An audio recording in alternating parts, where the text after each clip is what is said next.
नमस्कार बंधुरा आमी सौम्यदीप आपनारा देखছেন আমার YouTube channel plantation can change the world. বন্ধুরা আপনারা এখানে যেই গাছটি দেখতে পাচ্ছেন সেটি হচ্ছে অ্যাডেনিয়ামের রোজি ভ্যারাইটি। বন্ধুরা এই গাছটি গ্রাফটেড করা গাছ এবং গাছটি দেখতে পাচ্ছেন গাছটির উপরের অংশ শুকনো হয়ে গেছে। কারণ এর একটা কারণ হচ্ছে এই অংশটা তে পচন ধরে গেছে। এই পচনের কারণ হচ্ছে এখানটা ফাঙ্গাস লেগে যাওয়ার কারণে গাছটি কিন্তু উপর দিক থেকে ক্রমশ পচতে শুরু করেছে। বন্ধুরা যারা আমরা অ্যাডেনিয়াম গাছ করে থাকি সেই গাছের মূল সমস্যাই কিন্তু এই ফাঙ্গাসজনিত সমস্যা। ফাঙ্গাস বিভিন্ন জায়গায় লাগতে পারে, অনেক সময় গাছের গোড়ায় লাগে, গাছের ভিতরে শিকড়ে লাগে বা অনেক সময় গাছের কাণ্ডে লাগে। তাই এই ফাঙ্গাসজনিত সমস্যা কিভাবে সমাধান করবেন সেই সংক্রান্ত বিষয় আজকে আমি প্র্যাকটিক্যালি দেখাবো এবং কিভাবে গাছটি আবার নতুনভাবে সারভাইভ করে যাবে সেই বিষয়টা নিয়ে আজকে স্টেপ বাই স্টেপ দেখাবো। প্রথমেই আমাদের কি করতে হবে, এই অংশটা থেকে এখান থেকে কেটে বাদ দিতে হবে। আপনারা যদি এখানটা পরিষ্কারভাবে দেখেন তাহলে দেখুন এই অংশটা ডার্ক কালার হয়ে আছে এবং এই জায়গাটা হালকা লাইট গ্রিন কালার হয়ে আছে, মানে এইখানটা পচনটা বেশি ধরেছে। তাই আমি এই জায়গাটা থেকে মানে যে লাইট অংশটা থেকেই গাছটির কেটে দেবো। কেটে দেওয়ার পরে দেখা যাবে যে এই সামান্য এই অংশটা থেকে নতুন নতুন শ্যুট বেরিয়ে গাছটা আবার সারভাইভ করে যাবে। তাই প্রথমে কাটার জন্য আমি নিয়ে নিয়েছি ছুরি এবং ছুরিটাকে আমি কি করব, ভালো করে স্যানিটাইজ করে নেব।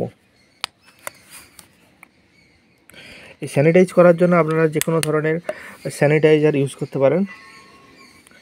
আমি ছুরিটাকে ভালো করে যে অংশটা কাটা হবে সেই অংশটাকে ভালো করে সুন্দর করে স্যানিটাইজ করে নিয়েছি। এবার এই স্যানিটাইজ ছুরিটাকে দিয়ে আমি এখানটা কাটবো। দেখুন বন্ধুরা এই অংশটা থেকে আমি কেটে বাদ দিয়ে দেবো।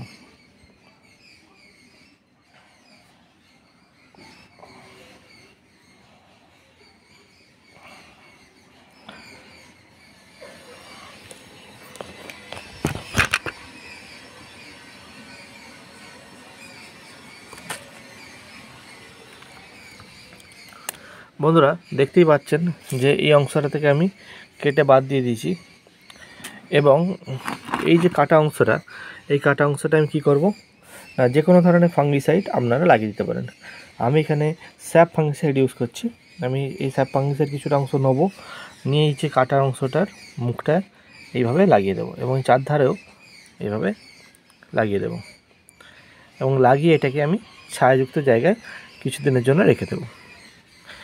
এই হলো অংশ, এই কাটা অংশটা। এবার কি করব, আমি স্যাপ ফাঙ্গিসাইড এতে গুলে রেখে দিচ্ছি স্প্রেতে এবং গাছটি পুরোটা অংশে এইভাবে স্প্রে করে দেবো। বিশেষ করে গোড়ার দিকটা ভালো করে স্প্রে করে দেবেন যাতে গোড়াতেও এটা ফাঙ্গিসাইডে যে জলটা সেটা যেতে পারে এবং গাছটিতে গোড়াতেও যদি কোনো অংশে পচন ধরে থাকে তাহলে সেটিও যাতে বন্ধ হয়ে যায়। এরপর কি করব না, গাছের গোড়ায় সামান্য পরিমাণে জল দিয়ে দেব।